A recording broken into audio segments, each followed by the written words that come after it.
Obsesi saya terbesar atau cita-cita saya terbesar memang setiap ngaji saya ingin orang mukmin semuanya itu bahagia. Dengan bahagia itu mereka tidak neko-neko ingin mencari kebahagiaan lewat jalur apa maksiat. Sehingga dalam konstitusi ulama yang ditulis di kitab-kitab usul fikih, dan itu kitab yang saya kaji, selalu saya kaji, itu membela-bela sesuatu yang mubah itu sampai luar biasa. Karena melihat mubah itu, misalnya Anda tidur itu berstatus mubah, Anda bermain catur berstatus mubah, Anda rileks sama teman jagongan semalam dengan teman rektor atau dosen atau yayasan, itu melihatnya bukan mubah tapi tarkul maksiyah. Misalnya saya semalaman asik musamarah itu jagongan malam sama Habib Toha Al-Munawwar, itu Allah ngitungnya bukan wah ini jagongan ngalor ngidul tidak penting tuh, tidak. Malam itu bahak tidak ke dugem, tidak ke tempat maksiat. Sehingga ada ulama yang mengatakan mubah itu enggak ada. Saya ulang lagi, mubah itu tidak ada. Kan umumnya ulama bagikan wajib, ya kan, haram gitu. Terus diantaranya mubah, sunat, makruh. Ada ulama yang mengatakan mubah itu tidak ada. Kenapa? Logikanya begini, itsma min mubahin illa wa yatahaqqaqu bihi tarku haramimma. Karena tidak ada mubah yang Anda lakukan kecuali saat itu pasti ditinggalkannya sebuah keharaman. Misalnya Anda sedang jagungan sama istri di luar, di rumah, asik di rumah semalaman, mungkin bahas hal-hal yang ringan, mungkin melihat sinetron atau apalah yang ringan. Tapi di situ terjadi Anda meninggalkan ke tempat-tempat maksiat. Sekarang ninggal maksiat itu wajib apa mubah? Wajib. Padahal Anda sedang melakukan nah itu dicatat oleh Allah itu tarkul haram, meninggalkan keharaman. Jika masyhur dalam cerita wali-wali itu, Abu Yazid yang seperti itu ibadahnya pernah tanya, ya Allah, lalu yang makomnya orang seperti saya siapa? Karena beliau semalaman ibadah terus. Sama Allah dijawab, ya yang tidur di pinggir kamu itu. Abu Yazid, loh kok bisa ya Allah? Dia kan tidur terus. Ya kan dia tidur berarti meninggalkan keharaman. Ngomong sing potongan tukang maksiat tuh apik turu apik melek kira-kira gitu. Apik turu. Timbang sama nak melek pola wis turu ae kira-kira gitu. Jadi enggak usah dipaksa tahajud, dipaksa qiyamul lail itu. Iya kalau qiyamul lail. Kalau dapat informasi, oh kesini ikut saya, terus katut kan repot.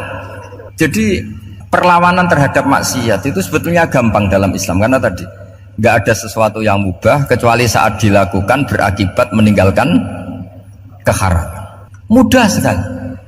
Jika banyak orang jadi wali itu karena melakukan mubah. Itu ada orang jadi wali itu karena sering makan.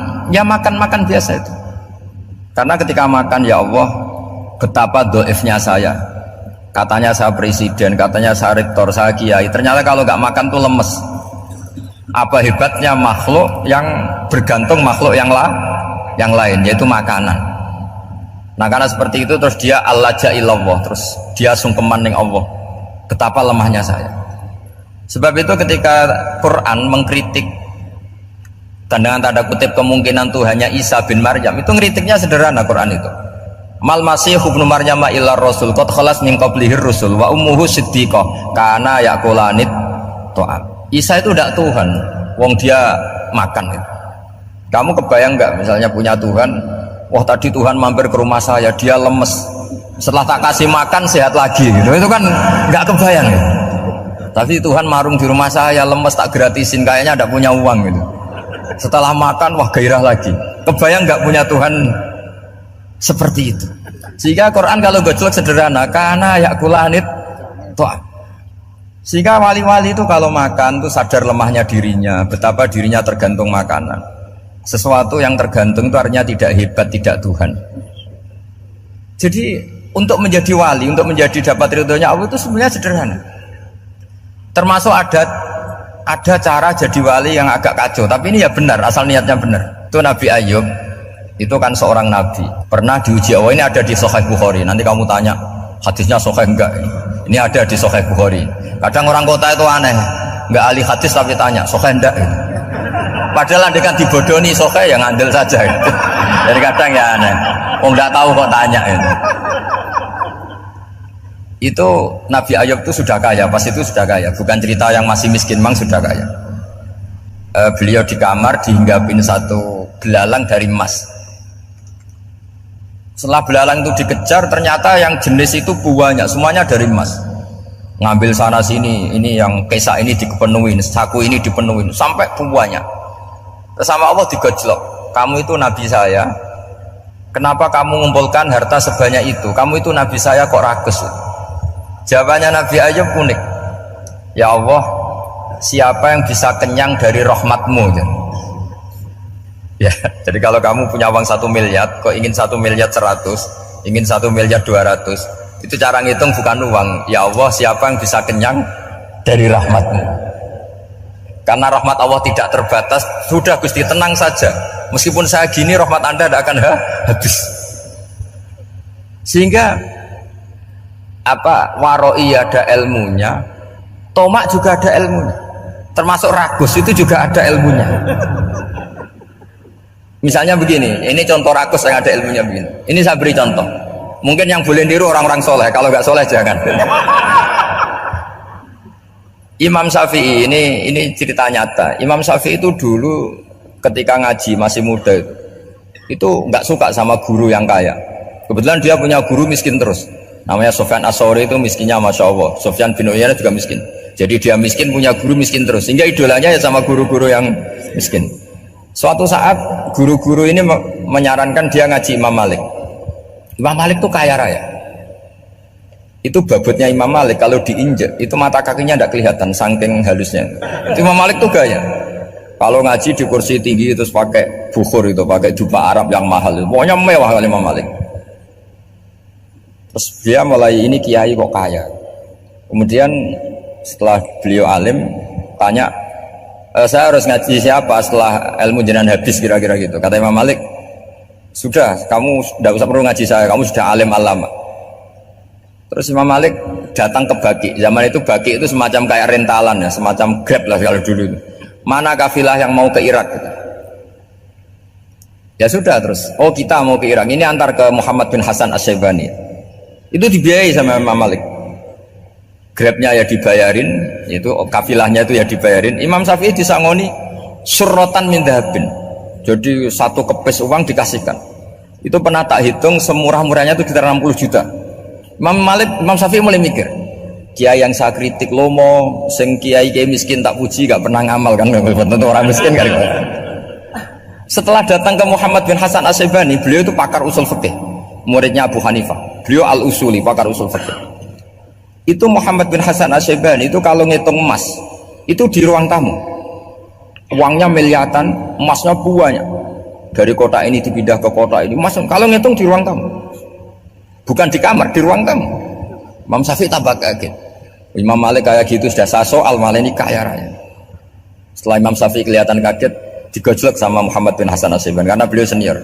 Atajabu min hadza, kamu aneh melihat ini? Iya. Kenapa? Ulama kok kaya raya. Terus kata Muhammad bin Hasan, ya sudah, uang ini tak kasihkan orang-orang fasik, binti gue demenan, gue nyabu, gue macam-macam. Oh jangan, nanti dipakai maksiat. Oh jenengan mawon sing suka. Semenjak itu Imam Syafi'i rubah mindset. Kamu ridho kalau yang punya prestasi seperti itu adalah orang-orang fasik? Ridho enggak? Enggak kan? Maka didoakan ini. Nah, itu namanya berpikir secara usuli. Kamu jangan hanya nuruti karena berpikir waroi terus kamu benci kekayaan, benci pangkat, benci apa, enggak bisa seperti itu. Karena pangkat dan kekayaan ketika dikelola secara kesolehan maka akan menjadi energi positif yang luar biasa. Semenjak itu Muhammad bin Hasan Asy-Syaibani berhasil mendidik Imam Syafi'i. Sampai akhirnya keterusan Imam Syafi'i berpendapat kalau orang Islam bisa bikin rumah tingkat kok punya rumah reok itu haram, kata. Akhirnya keterusan. Kalau bisa jadi bupati kok jadi ketua RT juga haram. Karena al-Islam ya'lu wala yu'la alaih. Islam itu luhur, bukan bisa diluhurin. Sehingga rata-rata orang Syafi'iyah termasuk kiai-kiai Indonesia itu rata-rata ya agak-agak politikus. Ya agak-agak kedonyan, mungkin sebagian ya kedonyan tenan gitu. Karena nggak ridho gitu loh kalau kesempatan itu dikuasai orang fasik kemudian menjadi kekuatan maksiat.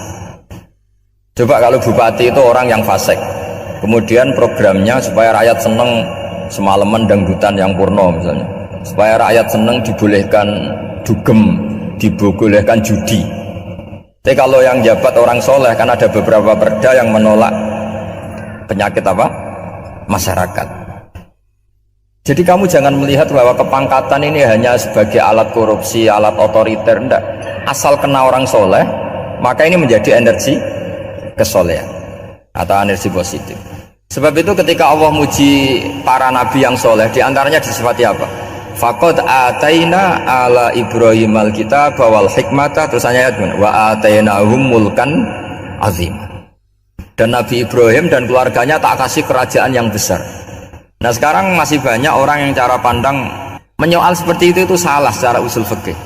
Karena secara usul fikih kesempatan yang baik tentu harus diperjuangkan oleh orang-orang yang soleh. Karena ini supaya jadi otoritas yang positif. Itu dulu ada latihannya. Jadi orang dulu itu gampang sekali ketika milih miskin ditanya, kenapa miskin? Saya ingin hisab saya ringan.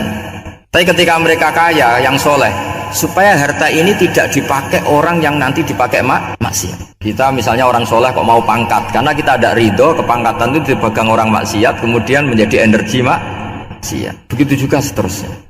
Maka ulama dulu itu rileks. Sampai Syekh Nawawi Al-Bantani itu nanti bisa dicek di tafsir Qul hal yastawil ladzina ya'lamuna wal ladzina la ya'lamun. Beliau muji-muji ulama. Kemudian ada seorang yang agak hasud mungkin, tanya begini, hebatnya ulama itu begini-begini. Terus ditanya, tapi kenapa kita sering melihat ulama ngantri proposal di rumahnya bupati kan? Sementara bupati nggak pernah datang ke ulama ngaji ihya. Jawabannya Imam Syekh Nawawi itu unik. Ya karena ulama itu tahu gunanya uang, sehingga nyari uang untuk pondok, untuk masjid. Sementara bupatinya tidak tahu gunanya ilmu, maka tidak pernah ngaji. Jadi ya ringan saja nih. Jadi ya sudah seperti itu. Jadi kalau ada ulama kedonyan, anggap saja karena tahu gunanya uang. Jadi kenapa ulama ngantri di kabupaten, bukan bupati ngantri di ulama? Jawabannya karena ulama tahu gunanya wah, sementara bupatinya nggak tahu gunanya ilmu. Ya kira-kira gitulah. Ada ustadz tidak ganteng, kesensem rondo cantik, karena tahu gunanya ustadz itu. Artinya tahu gunanya kalau saya nikah nanti punya anak jadi gus, karena kan dia kiai gitu. Tapi rondonya raro gunanya dia karena miskin gitu. Jadi ulama dulu itu rileks, menafsirkan apa saja itu rileks, termasuk saat terpojok itu rileks. Karena semuanya dianalisis pakai ilmu. Sehingga ciri utama wali itu apa? Ala inna awliya Allahi la khaufun alaihim walahum yahzanun. Enggak ada rasa takut, enggak ada rasa gampang. Karena melihat sesuatu itu gampang saja. Saya ulang lagi, melihat sesuatu itu gampang saja, ringan. Saya beri contoh ya betapa pentingnya mindset ya, cara berpikir.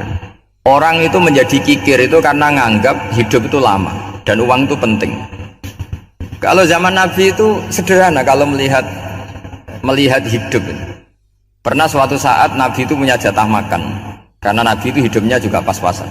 Jadi Nabi itu unik, beliau di satu sisi kaya raya, bisa ngurmat Abu Hurairah, Ammar, Suhaib, Ashabu Sufa itu dirawat Nabi semua. Itu kan kaya, bisa ngerawat sekian orang. Tapi di sisi yang lain untuk pribadinya beliau miskin, kadang nggak bisa makan hari itu. Tapi di saat yang sama bisa merawat Ahlus Sufa. Jadi keliru kalau orang hanya cerita Nabi itu miskin, untuk makan dirinya aja susah. Itu keliru. Kelirunya kalau tidak diteruskan, tapi Nabi mampu menghidupi ahli suffah.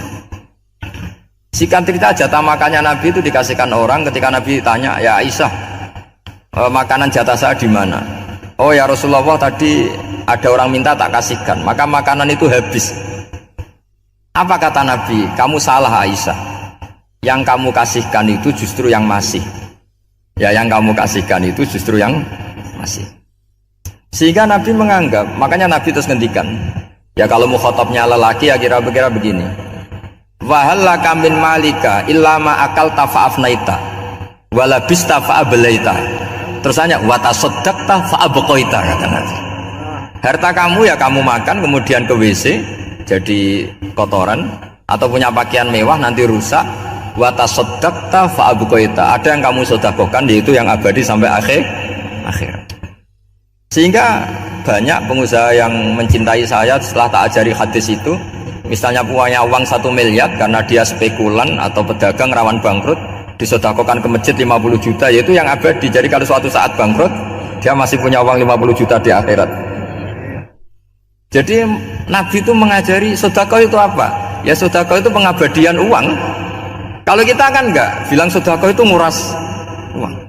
Itu pikirannya setan, dan pikirannya orang Islam. Itu cara berpikir setan, bukan cara berpikir umat apa? Sehingga Sayyid Ali Zainal Abidin itu kalau ada orang minta, kemudian beliau ngasih, itu beliau bilang gini, marhaban biman hamala zadi ilal akhirah. Matur nuwun nggih jenengan sembeto sangu kula nate. Jadi dianggap teller saja. Orang yang minta uang beliau itu dianggap tukang nyatet bank ini. Karena sudah ditabungkan, ya sudah. Kalau kita kan enggak, wah pengemis tuh ganggu gini-gini. Kecuali pengemis profesi ya mungkin kita agak-agak enak. Pada zaman akhir tuh ada pengemis apa? Profesi. Jadi repot teman. Terus tak beri contoh lagi kebahagiaan ketika kita milih Islam moderat. Islam kita diajarkan guru-guru kita, utamanya oleh guru kita Mbah Maimun.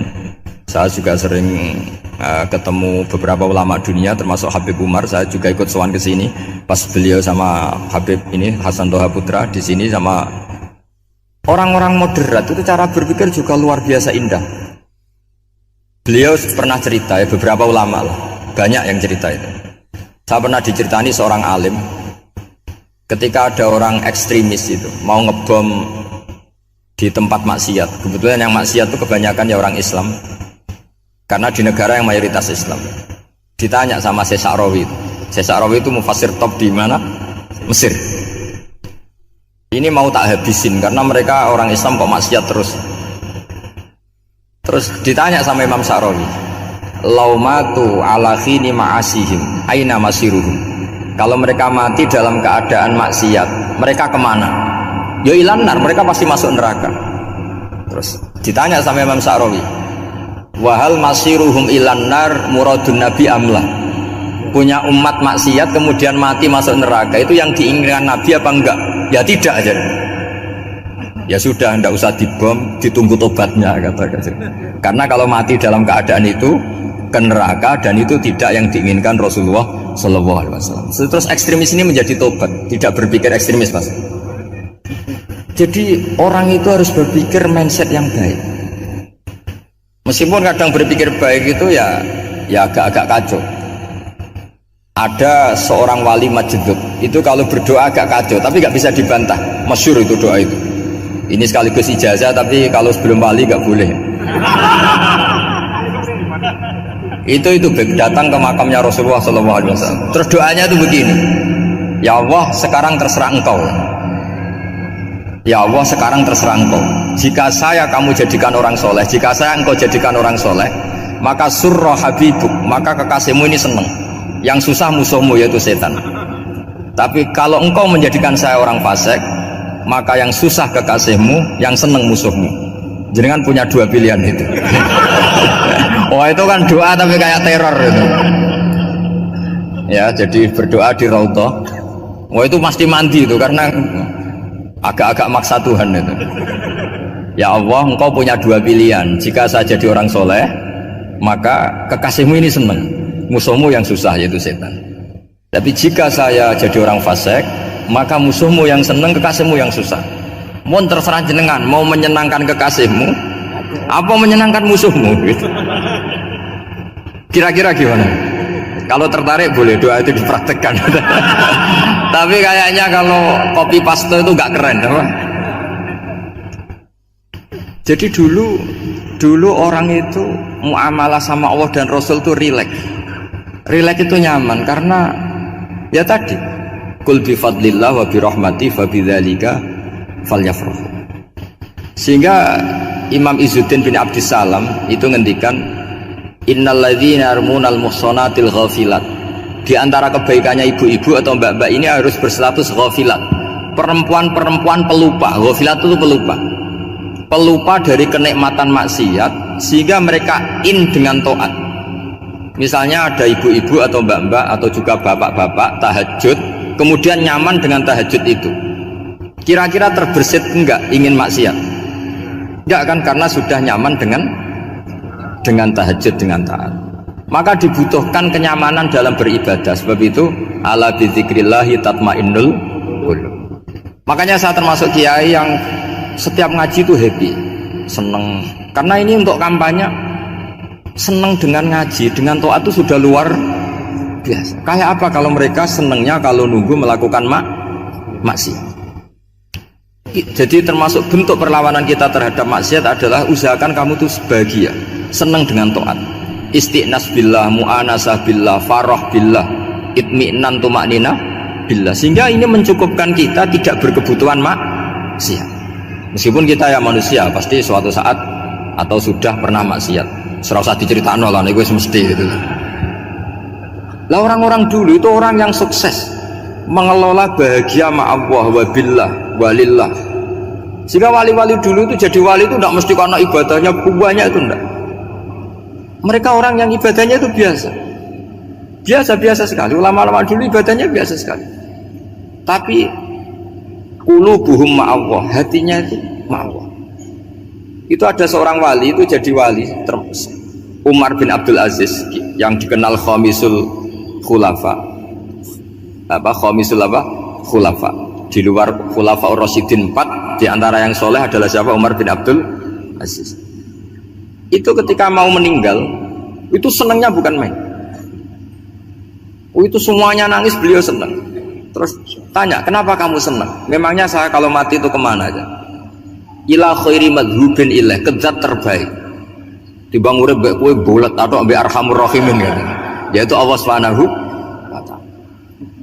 Jalaluddin Ar-Rumi ketika mau meninggal itu muridnya nangis semua, beliau marah. Kamu harusnya pesta karena saya mau ketemu kekasih saya, malah kamu tangisi, goblok sekali kamu, katanya. Jadi orang-orang dulu itu luar biasa. Karena tadi mereka tidak ingin ketemu Allah itu dianggap problem, harus sesuatu yang membahagiakan. Makanya wali-wali itu kalau berdoa begini, wa khairu ayyami yauman alqa fih, dan jadikan hari terbaikku adalah hari ketika saya ketemu engkau ya Allah. Pernah dengar doa itu? Wa khairu ayyami yauman alqa fih, dan hari terbaikku adalah hari saat ketemu engkau. Nah, kan enggak, sampai mati ku wedi. Saya tidak tahu wedi dosa apa wedi Israel apa wedi malaikat siapa? Mungkar nakir. Sebenarnya tidak perlu seperti itu. Karena cara pandang Nabi itu ini bisa dipraktekkan. Kalau kamu orang baik, mati artinya apa? Ya baik. Karena husnul khotimah. Kalau kamu orang yang buruk, itu kata Nabi, anggap saja mati itu akhir dari keburukan kamu. Nah, aku urip terus, malah maksiat terus. Maka Nabi itu kalau ngajari kita berdoa gini, Allahumma maj'alil hayata ziyadatan li fi kulli khairin wal mauta rohatan li min kulli syarrin. Ya Allah, kalau saya hidup ya anggap saja ziyadah fi kulli khairin, berpotensi nambahi kebaikan. Kalau saya mati anggap saja ini akhir dari segala keburukan. Maka saya berkali-kali guyon. Makanya tradisi ulama-ulama NU, ulama-ulama pesantren, ya ada hanya NU, pokoknya ulama-ulama alim. Itu kalau ada orang mati, orang nakal gitu mati, ini saya gitu, itu hadirin mesti gak terima. Wapi nanti wong nakal. Tapi dipaksa sama kiainya, saya gitu. Lama-lama dipaksa. Saya gitu. Padahal ning atine kiai wis ra iso maksiat meneh, wis saya gitu. Karena dengan mati berarti saya sudah tidak bisa maksiat lagi. Jadi Nabi melihat hidup dan mati itu segampang itu. Kalau al hayata ziyadatan li fi kulli khairin wal mauta rohatan li min kulli syarr. Coba kita ke depan itu kan ada potensi zina, potensi korupsi, potensi maksiat. Yang bisa menghentikan potensi itu apa coba? Mati ya, udah pinter ya. Sudah maju berarti. Berani mati. Berani. Tapi jangan di sini ngel-ngelo panitia. Artinya yang selama ini kita risau dengan kematian, dengan apa? Nabi ngajari kita tadi. Allahumma maj'alil hayata ziyadatan li fi kulli khairin wal mauta rohatan li min kulli syarr. Ya Allah, jadikan hidup ini sebagai bekal menambah kebaikan, dan suatu saat kalau saya mati, semoga itu akhir dari segala keburukan. Jadi artinya Nabi itu ngajari kita itu positif terus. Sama seperti ulamanya tadi. Nak lagi rukun mbek tonggo ya sanggep ae kanca kaapian. Nak nenengan ben ra utang ngoten. Dadi pokoke penak terus itu. Nak bojo lagi ngamuk alhamdulillah gak ngajak blonjo. Nak pas rukun ya alhamdulillah kok lagi rukun. Jadi gampang semua. Makanya ada seorang alim itu ngendikan begini, ada yang tanya, saya tuh dulu ketika kaya teman saya sering main ke saya, setelah saya miskin gak ada teman-teman yang ke saya. Dikira si Habib ini kebetulan orangnya Habib itu mendukung keluhan dia, ternyata enggak. Si orang alim itu bilang gini, malah bagus tuh gitu, kowe wis melarat buruhe wong, ya sudah kamu miskin buruhnya orang lain, misalnya tukang manol di pasar atau tukang becak, kemudian teman-teman kamu datang malah kamu malu tuh jadi tontonan. Bagus kalau mereka lupa pas kamu miskin tidak ada yang lihat kata. Jadi apa ya, dianggap enteng saja gitu. Akhirnya orang ini nggak jadi ngeluh. Selama ini kan kita ngeluh ya ketika miskin teman-teman nggak datang. Coba kalau mereka datang pas kamu buruh bikin botol di orang lain, mantan bos buruh, malu nggak? Milih datang kepada? Nggak lah, sudah bener itu. Jadi ulama dulu itu makanya sering baca biar tahu solusi hidup. Jadi ulama dulu itu gampang sekali melihat kehidupan itu, gampang sekali, indah, gampang. Sekarang tuh enggak. Orang itu cara berpikir nuruti nafsu, itu yang bahaya. Makanya Quran kritik ara'aita man ittakhadha ilahahu hawa. Orang yang cara berpikir itu nuruti hawa nafsu. Kalau zaman Nabi, zaman sahabat, zaman ulama itu enggak seperti itu. Sehingga cara berpikir itu mudah. Makanya kata Nabi, absyiru ya ma'sarul muslimin, kata. Kamu harus senang ya ma'sarul muslimin. Allah sekarang buka pintu langit yang sebelumnya enggak pernah dibuka. Dan Allah yubahi bikum malaikatah, dan Allah membanggakan kamu kepada para malaikatnya. Kenapa? Umatnya Muhammad, umatnya Rasulullah Muhammad SAW itu kalau sampean kepengen mati setiap saat itu baik, itu resepnya gampang kata Nabi. Addu faridotan wantadzoru ukhra. Jadi Allah memberitahu, ya Muhammad, umatmu ini luar biasa. Jadi misalnya tadi kita sholat subuh, ditanya, Bahak kamu sekarang ngapain? Nunggu sholat duhur ya. Setelah sholat duhur ditanya lagi nunggu apa asar.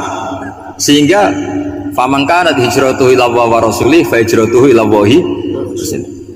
Jadi kalau ya sudah ini tak ijazahkan, kalau setelah sholat subuh nunggu apa? Duhur. Setelah duhur nunggu.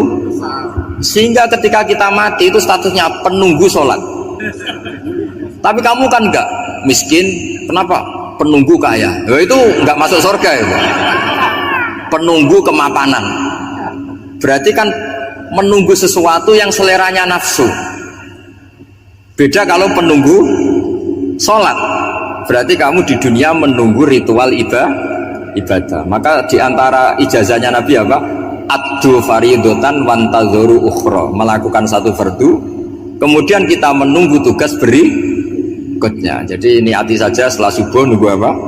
Duhur. Setelah duhur, meskipun kita di perapatan, apa? Nunggu asar. Ya. Tapi ya asar betul, jangan nunggu tok pas asar enggak. Jadi sebetulnya umat ini gampang sekali. Jadi diantara kebanggaan Allah, yubahi itu Allah bangga dengan malaikatnya adalah umat ini adalah addu faridotan wantadzoru ukhra, melakukan satu fardu kemudian menunggu fardu yang dari mengkhidmati kampus, ingin mengkhidmati masyarakat, dari satu masyarakat lokal Semarang menjadi sampai sekarang sampai Banjarmasin, terus gitu, dari satu tugas ke tugas yang lain. Makanya Islam diajarkan setelah satu tugas selesai faida faruhtafan so. Jadi sehingga hidup kita itu dinamis, dari satu kebaikan menunggu kebaikan lain, dari satu kebaikan menunggu, sehingga hidup kita ngapain? Nunggu satu kebaikan. Ini sudah masuk faman kanat hijratuhu ila Allah wa rasulih fa hijratuhu ila Allah wa rasulih. Sehingga orang bayangkan kalau kita direkam Allah, Gusti kula ampun mati nak dereng sugih, wis melarat puluhan tahun, sakit, nunggu sesuatu yang sifatnya nafsu, kau pengen sugih tok aja cukup. Tahu buron wong sing tahu ngenyek ndekne lho, itu kan urung-urung wis dendam. Saya belum mau mati sebelum kaya dan buruhkan orang yang pernah melecehkan saya. Wis ngono akhirnya mati urung sugih. Berarti wis fakir matine hasud. Mau itu ngenes dunia akhirat kan kira-kira saya. Kamu santai aja kalau fakir berarti meringankan hisab karena ada banyak harta. Yang mau dihisab papanya, tidak punya apa-apa. Jadi saya mohon sekali ya, Islam itu mengawal kebahagiaan. Sebab itu sampai bahagia itu menjadi perintah Islam, qul bi fadlillah wa bi rahmatihi fa bidzalika falyafrahu. Karena dengan bahagia bitaat diharapkan orang Islam itu tidak bahagia atau cari kesenangan lewat jalur apa maksiat. Sehingga ciri utama wali apa? Ala inna auliya Allahi la khaufun alaihim walahum yahzanun. Sehingga ulama dulu itu rileks-rileksnya, termasuk yang saya ceritakan tadi, Imam Ahmad, Imam Syafi'i, itu melihat apa saja rileks. Ya tadi kalau disenangi orang ya barokah, punya kawan kebaikan. Nak dineng ya barokah dineng di gedingi tonggo rada utang, ranjuk tulung gitu. Jadi rileks saja. Masyhur itu Imam Syafi'i ngendikan, waman asaa ilaika faqad atlaqaka. Orang yang berbuat buruk sama kamu hakikatnya adalah membebaskan kamu. Atlaqo itu apa? Membebaskan. Enak gak jadi hidup gitu? Kalau kamu kan enggak, kok gedeng aku salahku apa? Malah kamu ujub tuh, orang kok enggak tahu salahnya. Kamu jadi suami, istrinya ngomel, kurang apa saya sebagai suami? Ya kurang banyak, enggak ganteng, enggak kaya, ada ini. Malah kalau diterangkan malah parah toh. Ya sudah, rileks saja. Kalau dia ngomel ya tadi, alhamdulillah dapat pahala tanpa apa? Biaya. Terus ngomel kan butuh energi, paling yang tidak kuat 3 jam. Nanti juga berhenti apa? Sendiri. Terus ambil nilai positifnya, misalnya ngomel sama suaminya, bagus lah. Kalau ngomel sama tetangga malah kayak apa gitu aja udah. Jadi ulama dulu itu gampang sekali melihat hidup. Rasulullah ya gitu, melihat hidup tuh gampang saja. Ketika tanya, ya Aisyah apa ada sarapan? Tidak ada ya Rasulullah, ya sudah saya tak puasa. Jadi enteng saja. Kadang-kadang beliau ingin puasa, ya puasa sunat, ada sarapan nggak jadi puasa. Rileks. Nabi itu rileks. Kalau ngajari kebaikan juga rileks. Nah sekarang itu banyak orang yang karena mungkin kurang baca, Islam itu kayak menjadi aturan yang bengis, yang repot, yang mengekang. Itu tidak seperti itu. Yuridu wa bikumul yusra wala yuridu bikumul usra. Allah menghendaki agama ini mudah. Sehingga ada sahabat di Imami Mu'ad itu baca Baqarah. Sahabat ini pekerja petani, mufarokoh ditinggal. Ketika Mu'ad lapor, ya Rasulullah ini ada orang munafik, tengah-tengah sholat mufarokoh saya ditinggal. Yang disalahin itu tidak yang ninggal tapi Mu'ad. Afattanun anta ya Mu'ad, kami itu tukang fitnah. Masa ngimami petani pakai surat Baqarah? Jadi yang disalahkan ini imamnya. Kalau kamu jadi imam, sholatnya ya yang cepat. Makanya terus banyak orang kecepetan karena tadi. Jadi Nabi itu enteng sekali. Jadi apa ya? Nabi itu beda dengan yang kita bayangkan, beda. Nabi pernah ngaji di masjid, kemudian ada tetangga lewat pakai cangkul ke kebun. Semua sahabat gerutu. Ini orang tidak benar. Ada Nabi ngaji ditinggal saja ke kebun, tidak ikut ngaji. Jawabannya Nabi, tidak. Itu bagus, itu ikut sunnah saya. Kenapa ya Rasulullah? Dia kerjanya nyari halal, dan untuk menghidupi keluarganya itu juga ajaran saya. Sehingga yang ngaji ya ajarannya Nabi, yang nggak ngaji karena kerja mencukupi keluarga juga ajarannya Nabi. Segampang itu. Oh, kalau kayaknya kamu kan, wes gak roh akhlak kan gitu. Nabi rileks saja nggak gini. Sampai bisa lihat itu di Ihya di bab Fadhailul Kasbi. Udan niku rahmat. Jadi nak sampean melayu saking udan berarti melayu saking napa? Rahmat.